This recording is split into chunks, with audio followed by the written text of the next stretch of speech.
저희 히오미어 아이들조는 비잔틴 제국의 역사와 이슬람교의 발흥이라는 주제로 발표하겠습니다.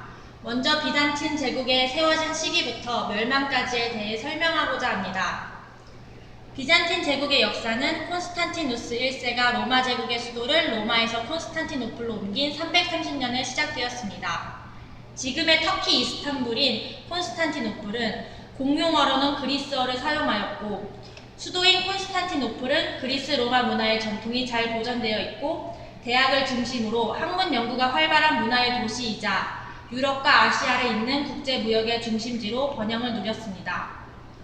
서기 306년 콘스탄티누스는 로마의 황제가 되었고 그 시기 게르만 야만족의 침입으로 로마도 공격을 받았는데 전쟁을 피하기 위해 수도를 비잔티움으로 옮기고 그 이름을 신로마라 이름 지었습니다.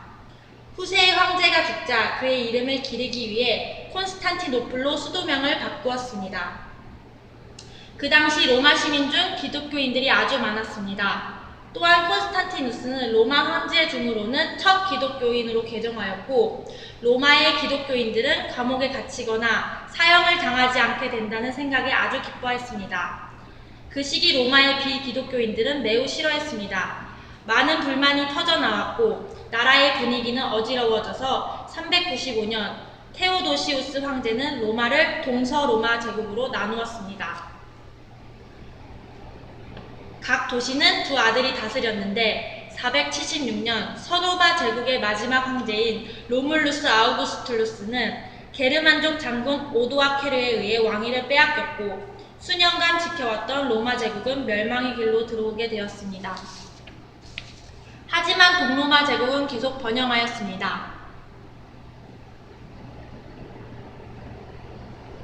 527년 비잔틴 제국은 유스티니아누스 황제를 맞이하게 되는데 그는 38년이나 왕위를 지킴으로 많은 업적을 이루어냈습니다. 지리적으로 동양 서양의 가운데에 위치하여 여러 문물과 물건들의 무역로로 통했으며 많은 부를 축적하여 전함을 만들어 강한 해군을 키워냄으로써 나라를 지키며 해적들로부터 무역로를 지켜냈습니다. 또한 이탈리아, 스페인 남부 그리고 이집트를 정복함으로써 다양한 문화와 종교가 들어와 제국은 혼란스러워졌는데 그 당시 황제는 종교를 이용하여 제국을 하나로 만들고 싶어 했기에 국교를 기독교로 선포하고 많은 교회 건축을 명령하였습니다. 하지만 동쪽에서는 이슬람 제국이 성장하고 있었기 때문에 비잔틴 제국은 이슬람 제국과 경쟁해야만 했습니다. 서로마는 교황을 중심으로 한 가톨릭 종교가 대두되었던 반면 비잔틴은 그리스 종교를 발전시켰습니다. 그 당시 작게는 서로마와 크게는 유럽과의 종교적 차이점이 있었음을 볼 수 있습니다. 7세기 초 중반부터 비잔틴 제국에게는 불행한 소식이 중동 지역에서 들려오기 시작하였는데 그것은 아라비아 반도에서 발흥한 이슬람 세력이었다. 이슬람 세력은 헤라클리우스 황제 시절에 처음 군사적 충돌을 일으키기 시작하여 헤라클리우스 황제 제1말년에는 안티오키아, 예루살렘, 알렉산드리아, 광부의 시리아, 요르단, 팔레스타인, 이스트 지역 모두를 이슬람 세력에게 영토를 잠식당하여 제국 전체적으로 큰 손실을 입게 되었다.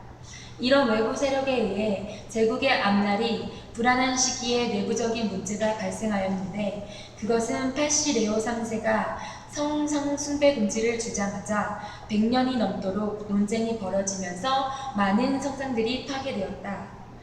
비잔틴 제국이 멸망하는 데 있어서 또 하나의 주요한 역할을 한 사건이 있었다. 1054년 동서방 교회의 우위권 다툼이라는 갈등의 골이 깊어져 결국 동서교회가 완전한 분리된 사건이었고 또 1204년에는 제4차 십자군이 콘스탄티노플을 점령하여 라틴 제국을 세우면서 수많은 약탈이 일어났으며 이로 인해 번영했던 비잔틴 제국은 서서히 쇠퇴하게 되었다. 14세기 말과 15세기 초에 몽골의 티무르가 오스만 터키의 군대를 격파하고 승리를 거둠으로써 비잔틴 제국의 생명을 반세기나 연장시키기는 하였으나 결국 더 이상 비잔틴 제국은 오스만의 압박과 공격을 버텨낼 힘이 없었다. 결국 최후의 오스만 터키의 공격이 시작되었다. 1454년 4월 2일 부활절 다음날 오스만 투르크의 술탄 메메드 2세의 군대가 콘스탄티노플에 들이닥치기 시작하였고 치열한 공방 끝에 5월 29일 마침내 콘스탄티노플이 점령당함으로써 천년 비잔틴 제국은 멸망하게 되었다. 네, 이슬람에 대해 설명하겠습니다. 이슬람교는 무함마드를 예언자로 하며 알라를 단일신으로 하는 종교입니다. 알라는 아랍어로 하나님, 신이라는 뜻이며 불교와 그리스도 신앙과 함께 세계 3대 종교의 하나입니다. 이슬람이란 뜻은 복종, 순종이란 뜻이며 이슬람을 믿는 신자는 남자일 경우에는 무슬림이라 하고 여자일 경우에는 무슬리마라고 합니다. 이슬람의 경전은 코란이며 이는 예언자 무함마드가 천사 지브릴로부터 받은 알라의 말을 기록한 것이라고 합니다. 그리고 이슬람의 대표적인 종파로는 사우디아라비아가 대표하는 수니파와 이란이 대표하는 시아파가 있습니다. 수니파는 전체 무슬림 인구의 80에서 90%를 차지하며 시아파는 10%에서 20%를 차지할 정도로 이슬람교를 대표하는 종파들입니다. 이슬람교가 빠른 성장을 할 수 있었던 역사적 배경에 대해 말씀드리겠습니다. 첫 번째는 무역로의 변화입니다. 6세기 말 사사왕조, 페르시아와 비잔티움 제국의 전쟁으로 동서교역로가 차단되었고 아라비아 반도를 거쳐 지중해로 가는 새로운 교역로가 따라 그 결과 아라비아 반도의 메카가 무역의 중심지가 되었습니다. 이러한 무역 중심지가 메카로 이동함으로 자연스럽게 이슬람의 창시된 메카에서 이슬람은 더 빠르게 성장할 수 있었습니다. 두 번째로는 페르시아와 비잔티움의 전쟁입니다. 이슬람교의 성장 배경에는 페르시아와 비잔티움 제국의 지속된 전쟁이 있었습니다. 이 두 세력의 전쟁으로 인해 아라비아 반도에는 견제 세력 등이 크게 없었으므로 그러므로 이슬람교는 더 빨리 성장할 수 있었습니다. 마지막 세 번째로 이슬람의 문화 특징들이 이슬람의 촉진을 향상시켰습니다. 그 특징은 이슬람의 문화권 형성이 아랍어와 이슬람교, 외래 문화의 특징입니다. 즉 이슬람 문화의 요소는 세계적, 융합적, 실용적, 과학적인 특징을 가지고 있습니다. 동서 문화의 융합 등을 본으로써 활발한 산업활동, 정복활동, 그리고 정복지와 문화 수용과 이슬람 문화에 전파하는 방식 등 타문화권의 적극적인 수용이 있었습니다. 그리고 동서 문화의 교류에서 이슬람의 향기술, 의학, 자연, 과학 등을 유럽에 전파하며 유럽의 근대과학 발전에 영향을 주며 또한 그리스의 법학, 신학, 천학을 적극적으로 수용하며 쿠란을 해석하는 등 문화의 융합과 교류를 활발히 하였습니다. 그리고 더 나아가서 이슬람은 또 제국에 대한 세금 감면을 했습니다. 이슬람교로 개종 시 세금을 감면해주는 혜택을 주어서 이슬람은 더 급성장할 수 있었습니다. 이슬람 세계 확대 과정에 대해 말씀드리겠습니다. 지도에 표기된 것처럼 3명의 왕조로 나누어 설명드리겠습니다. 네, 첫 번째는 정통 칼리프 이슬람 제국의 형성과 발전입니다. 네, 정통 칼리프 시대는 무함마드 사망 후 4대 칼리프까지 칼리프를 선출한 시기이며 칼리프의 선출이란 무함마드의 후계자, 이슬람 공동체의 지도자를 선출하는 과정입니다. 이 시기에는 정복 활동이 이루어졌으며 정복 지역은 사사랑조, 페르시아, 이집트 등 정복이 이루어졌으며 더 나아가서 비잔티움의 제국 공격이 이루어졌습니다. 그리고 특징적으로는 피정복 민의 관습과 종교의 자유를 허용했으며 이슬람교로 개종 시 세금을 면제하는 등 혜택을 주었습니다. 그리고 두 번째 왕조는 우마이야 왕입니다. 칼리프의 세습, 4대 칼리프 사례 후 우마이야 가문에서 칼리프 독점 세습으로 시아파와 스니파로 분리된 시기입니다. 앞에서 설명해 드렸듯이 현재 이슬람을 대표하는 스니파와 시아파가 분리된 시기입니다. 그리고 정복 지역은 다마스쿠스와 서아시아, 북아메리카, 아메리아 반도까지 진출하였으며 대제국을 건설하였습니다. 그리고 특징적인 요소는 아랍어를 공용어로 하는 이슬람 문화권을 형성하였습니다. 그리고 민족 차별 정책으로 아랍의 우월주의 이슬람교로 개종한 비아랍인에게도 세금을 부과하고 그 결과로서 각 지역에 반란이 발생했습니다. 그리고 세 번째 왕조는 아바스 왕조입니다.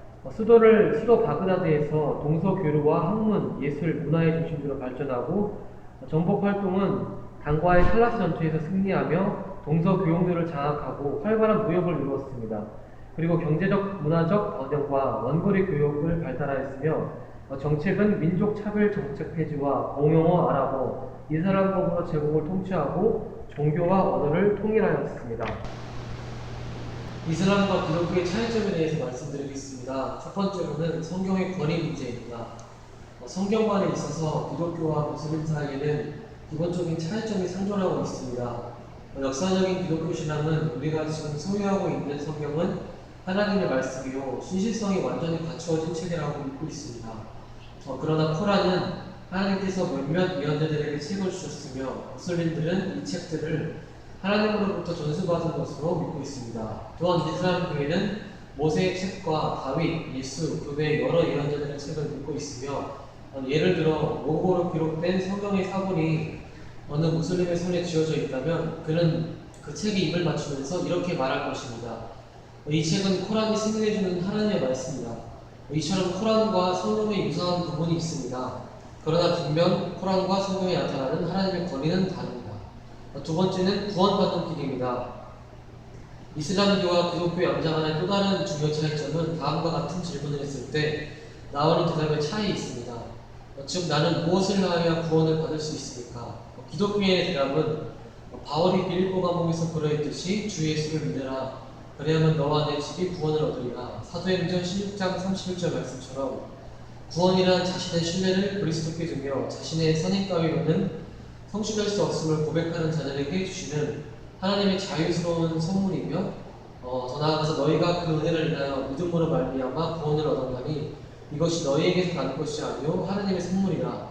에베소서 2장 8절의 말씀처럼 우리는 이것을 믿고 있습니다.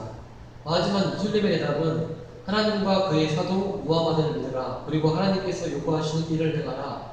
그리하고 나서 하나님께서 뜻이 계시면 당신을 맞아주실 것이다. 죄인들은 세상 죄를 청산해 주시기 위하여 죽어주신 그리스도에게로 향하는 것이 아니라 다른 것으로 주목하는 것을 볼 수 있습니다. 그리고 대표적으로 코란은 하나님께서 심판날에 각 개인의 공적의 무게를 달게 된다고 하시며 저울에 대해서 가르치고 있습니다. 선한 업적들이 저울의 한쪽에 얹히고 악한 행위들이 다른 한쪽에 얹혀질 것이며 만일 선한 쪽의 무게가 더 무거운 신자는 쾌락의 궁전으로 가며 코란에 묘사되어 있는 낙원으로 들어갈 거라고 묘사하고 있습니다. 만일 악행 쪽의 무게가 더 무거우면 그 자는 지옥 속으로 던져짐을 받을 것이며 무슬림 세계에서는 인간의 자신의 행위를 100% 본다면 여기에서 51%의 선행만을 쌓으면 낙원에 들어갈 수 있을 거라 보고 있습니다. 이것을 바라보며 구원의 길 자체가 무슬림과 기독교가 다르다는 것을 저희는 파악할 수 있습니다. 네, 결론입니다. 앞에서 서술하였듯이 우리는 이슬람의 특징들을 알게 되었습니다. 이 특징 안에서 무슬림들의 가장 큰 문제는 마음속에 자리하고 있는 성경 변질입니다. 이 성경 변질은 이슬람의 역사만큼이나 그 뿌리가 깊으며 이슬람이 주장하는 하나님의 거룩한 책들에 대한 믿음의 정체는 결국 성경이 변질되어서 이해하고 있음을 우리는 알 수 있습니다.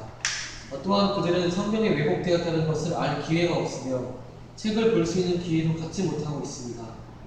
이러한 이슬람의 상황을 바라보며 우리 한국교회는 올바른 진리인 성경을 그들에게 전달해야 합니다.